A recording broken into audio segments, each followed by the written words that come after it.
Hai Fitness Mania, bersama saya Coach Halim Chiang. Welcome to my YouTube channel.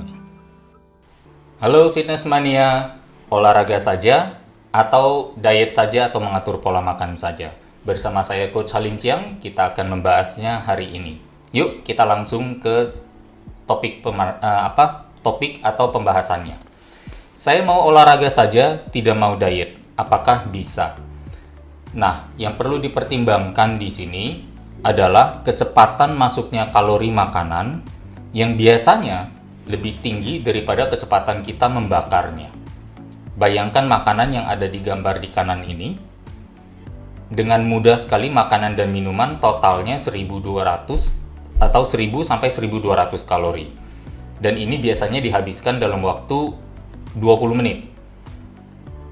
Tahu nggak untuk membakarnya perlu berapa lama? Biasanya rata-rata per menit kita berolahraga membakar 5 kalori. Jadi kalau 1000 sampai 1200 kalori, kita perlu membakarnya, kita bagikan 5, dapatnya 200 sampai 240 menit. Nah, bayangkan juga kalau kita berolahraga seminggu 3 kali, sementara kita makan seminggu berapa kali? 3 kali per hari, 7 hari per minggu, itu sama dengan 21 kali makan. Berapa dari 21 kali makan itu secara jujur kita bisa bilang kita sudah makan dengan pilihan yang sehat. Nah, itu yang akhirnya menjadi masalah kalau nggak mau diet dan hanya mau mengandalkan olahraga aja. Secara teknis, mungkin bisa praktek di lapangannya. Tapi olahraganya biasa bisa over dan berpotensi menimbulkan yang namanya overtraining. Makanya muncul ketidakseimbangan itu, gitu ya.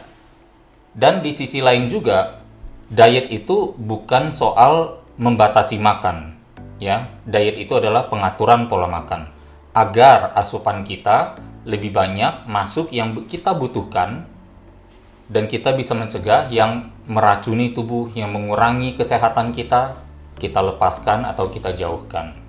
Ya, makanan yang menyehatkan memberikan energi kalori untuk kinerja semua organ di dalam sistem tubuh kita. Sistem imunitas, sistem kardio dan paru-paru, sistem limfatik, sistem ginjal, pembuangan ya dan penyaringan, sistem hati atau detoksifikasi ya, kemudian sistem ekskresi atau sistem pencernaan, sistem otak dan saraf, semuanya itu perlu energi. Kita dapatkan dari mana? Mungkinkah kita dapat dari olahraga?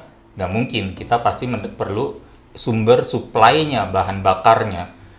Gitu. Mobil mau berotot apapun atau bermesin besar apapun, kalau nggak ada bensinnya bisa jalan nggak? Nggak bisa. Nah, jadi itu analogi yang saya rasa cukup tepat.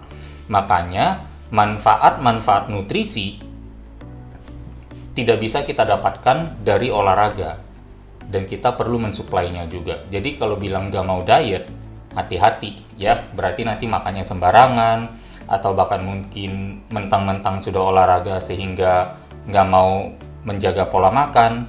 Pendekatan atau pola pikir seperti itu nanti akan merugikan kita di jangka panjangnya dan kita akan menemukan diri kita kelelahan, overtraining ya, dan bahkan mungkin cedera akibat olahraga yang terlalu banyak.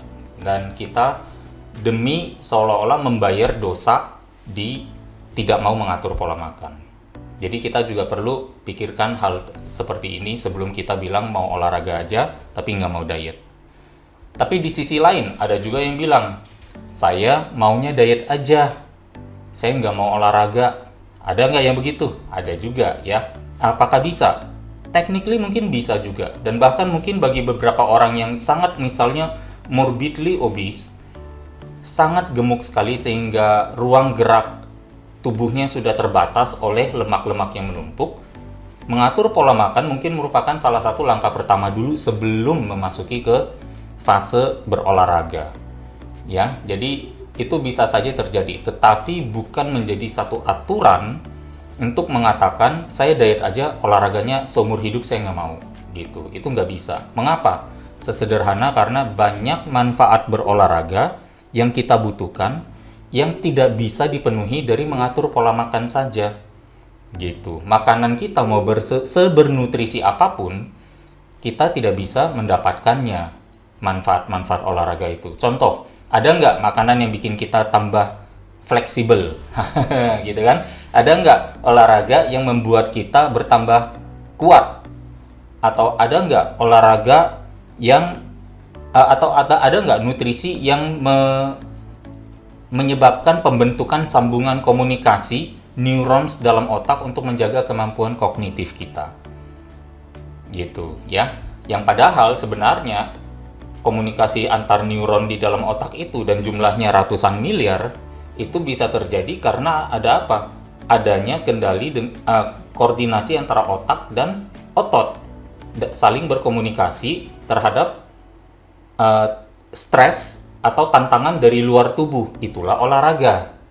Olahraga by definition adalah mengaplikasikan tekanan dari luar kepada tubuh sendiri. Dan dengan tekanan itu kita mengaktifkan otak kita dan sebaliknya otak kita mengaktifkan otot-otot kita, ya.